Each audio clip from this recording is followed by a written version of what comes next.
बताया गया कि कुशा को 3 जगह पर रखा जाए। पहला,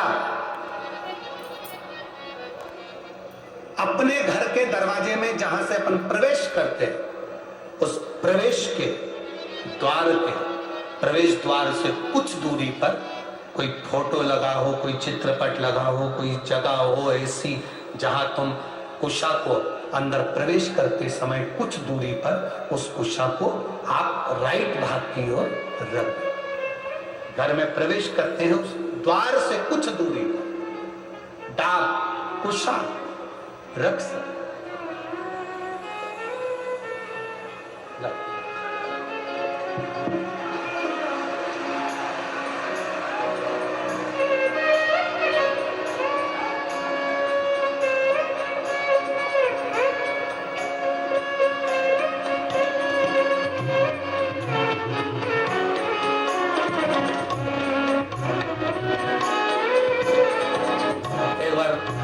महादेव का जय घोषारा। ये 2 बालक बाबा की कृपा से कई वर्षों के बाद हुए। एक बार जोरदार ताली बजा।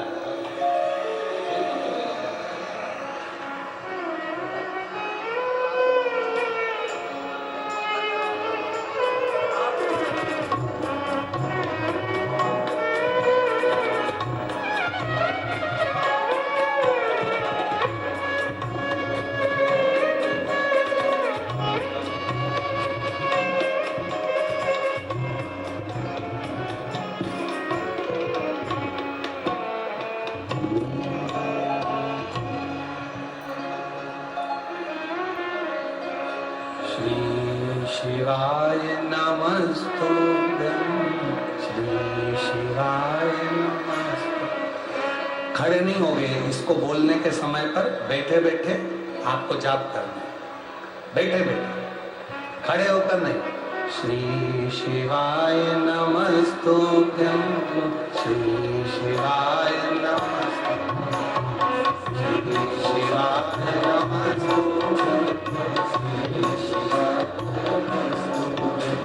श्री शिवाय नमस्तुभ्यं, श्री शिवाय नमस्तुभ्यं, श्री शिवाय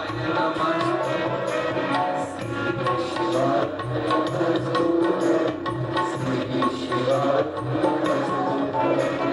श्री शिवाय नमस्तुभ्यं, श्री शिवाय नमस्तुभ्यं,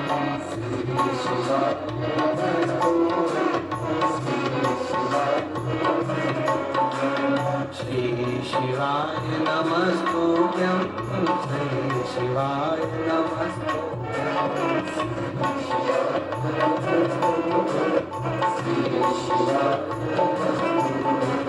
श्री शिवाय नमस्तुभ्यं, श्री शिवाय नमस्तुभ्यं, श्री शिवाय नमस्तुभ्यं, श्री शिवाय नमस्तुभ्यं, श्री शिवाय नमस्तुभ्यं, श्री शिवाय नमस्तुभ्यं, श्री शिवाय ओ श्री शिवाय नमस्तुभ्यं, श्री शिवाय नमस्तुभ्यं,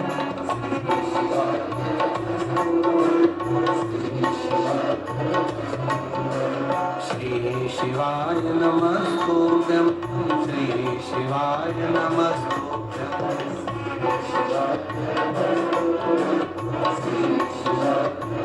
हर हर भगवान शिव की कथा कर रही है। डाब को कुशा को 3 जगह पर, पहला द्वार से अंदर प्रवेश करते समय सीधे हाथ पर कहीं पर भी रख सकते। दूसरा,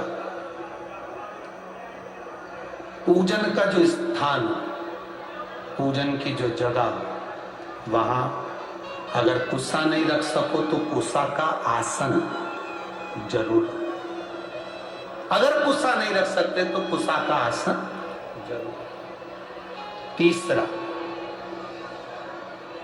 रसोई घर के अंदर जहां पर परिंदा हो, मटका हो, हंडा हो, उसके आसपास में कहीं थोड़ी भी जगह हो, एक छोटी सी भी कुशा अगर अपन ने रख रखी है तो घर में कभी भी बड़ी बीमारी प्रवेश नहीं कर सकती।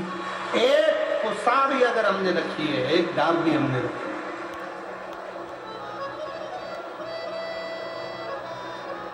हम तो यहां तक कहेंगे, शिव महापुराण की इस पवित्र कथा में आप लोगों से कहना चाहेंगे,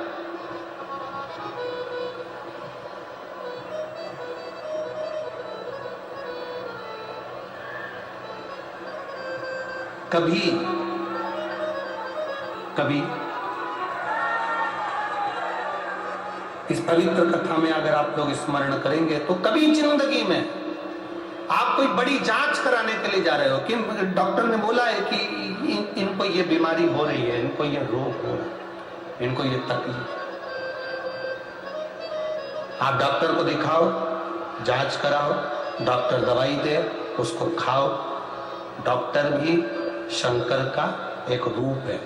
जैसे शिव महामृत्युंजय है तो जगत के जितने डॉक्टर हैं ये भी महामृत्युंजय का प्रतिबिंब स्वरूप है। आप इनको दिखाओ, डॉक्टर भी शंकर का एक स्वरूप है। ऐसा नहीं कि तुम डॉक्टर को नहीं मानोगे, डॉक्टर शिव का एक तत्व स्वरूप माना है, महामृत्युंजय माना है, आप दिखाओ।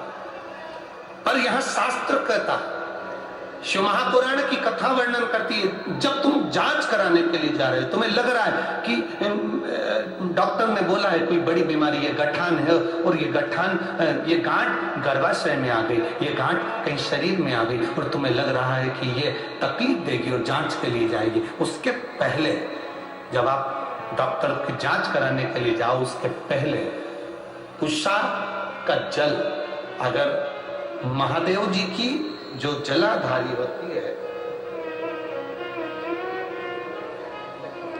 इसमें महादेव जी बने, दिख रहा है सबको? सबको नजर आ रहा है? टीवी के माध्यम से भी आप लोग देखते रहना, ठीक है? ये जो महादेव जी का शिवलिंग है, ये जो जलाधारी है, ये जलाधारी पार्वती जी का स्थान, इसके बीच में एक लाइन है, वो अशोक सुंदरी का स्थान, राइट में गणेश जी, कार्तिकेय जी।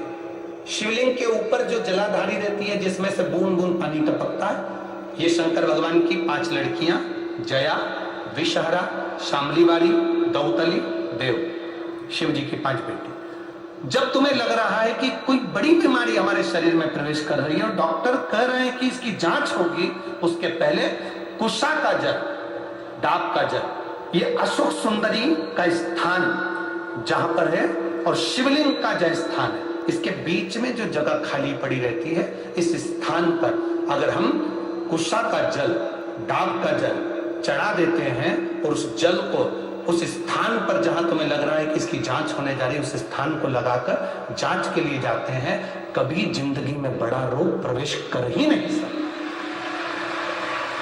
कुशा का जो जल होता है, डाब का जो जल होता है, ये साधारण जल नहीं होता महाराज जी, इसको साधारण नहीं कहा। कुशा के जल को साधारण नहीं कहा। आजकल तो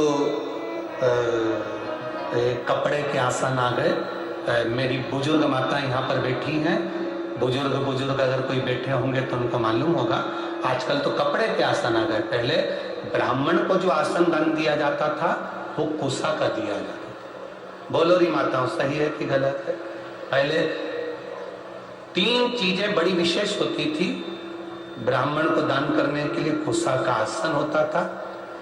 सौभाग्यवती नारी को सुहाग का सामान जो दान दिया जाता था वो बांस की टोकरी में दिया जाता था, जिसको सुहाग पिटारी कहते थे। अब आप क्या क्या कहते हैं हमें नहीं मालूम, पर हमारे इधर तो सुहाग पिटारी कहते हैं। पिटारी का मतलब होता है उसमें बांस की डलिया, ब्लाउज के पीस रख दिया, कुंकू रख दिया, हल्दी रख दी, मेहंदी रख दी, चूड़ी रख दी, जो तुमने रखा वो बांस की पिटारी में रख। बांस की पिटारी में क्यों रखते थे? हमारे यहाँ बांस की पिटारी की महत्वता क्या है? हमारे सनातन हिंदू धर्म में बहुत सी चीजें हैं जिसकी बड़ी महत्वता है महाराज। जैसे शादी के मंडप में बांस लगाना, वंशकार समाज के जो भाई होते हैं जो बांस का काम करते हैं, लोग भले कुछ भी कहें कि ये वंशकार है, ना ना ना।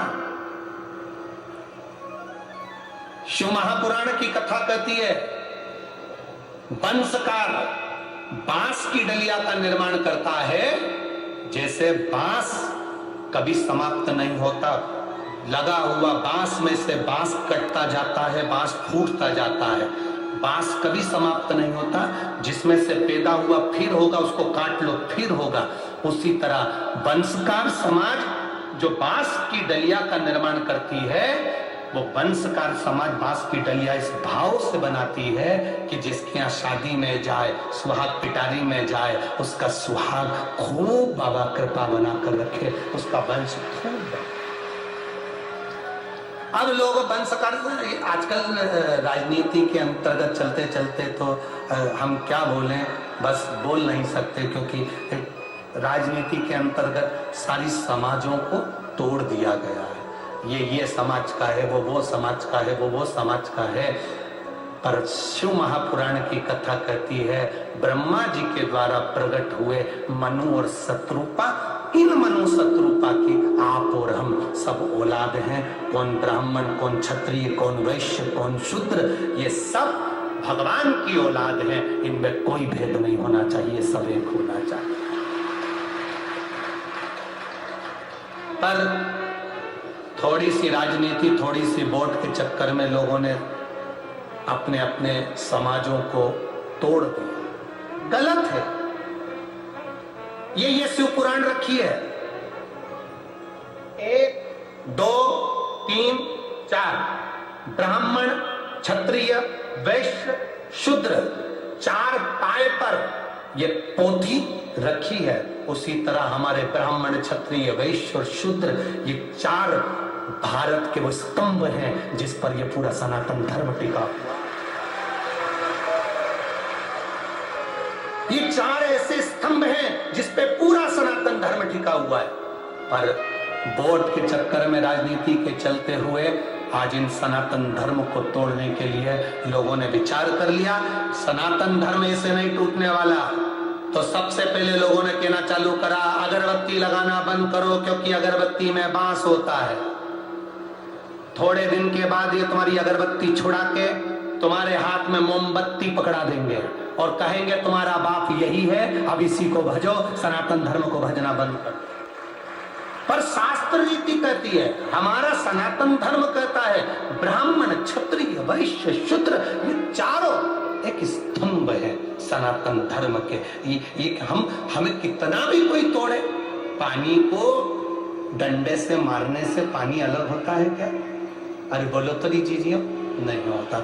इनको लोगों ने कह दिया ये तो वंशकार है, ये तो चर्मकार है, ये तो ये, ना ना ना ना। जितनी जातियां, जितनी समाजें बनी है, ये हमारे सनातन धर्म के गौरव बनी है। संत रविदास जी ने चमड़े का जूता बनाते बनाते रविदास जी महाराज स्वयं मीराबाई आकर खड़ी हो जाती है और कहती है गुरुदेव, मैं तुम्हारे लिए अच्छा आश्रम सुंदर गंगा के घाट पर बना देती हूँ गुरुदेव, अच्छी जगह बना देती हूँ, चलो गुरुदेव। रविदास जी ने कहा मीरा, मैं काहे को गंगा के घाट पर जाऊं, मुझे गंगा के घाट पर जाने की जरूरत नहीं है मीरा। अगर मेरी भक्ति में बल होगा तो गंगा खुद आएगी, स्वयं पहुंचेगी। संत रविदास जी ने कहा तो मीराबाई हंसने लगी, गुरुदेव गंगा मैया यहाँ कहां से आएगी, तू क्या चाहती है? मीराबाई कहती है मुझे गंगा जल पीना है। रविदास जी कहे रुक जा। जिस कठोते में रविदास जी चमड़ा धोते थे, रविदास जी ने हाथ जोड़े, गंगा मैया ये मीरा छोटी है, जानती नहीं, इसको जल पीना है, आप जल दो ना। छोटे से कठोते में जिसमें रविदास जी चमड़ा धोते थे, उसी चमड़ा धोने वाले पात्र में से हीरे की चूड़ी पहना हुआ एक हाथ निकल कर बाहर आ गया, उसमें गंगा का जल रखा। मन चंगा कठोते कठोते में गंगा। प्रसन्न हो गई मीरा। जहां गुरु जिस जगह पर बैठता है उस जगह पर गंगा को गुरु गंगा नहाने नहीं जाता, गंगा गुरु के पास चलकर आती है। सच्चा अगर सतगुरु है, सच्चा गुरु है, गंगा नजदीक पहुंच जाती है।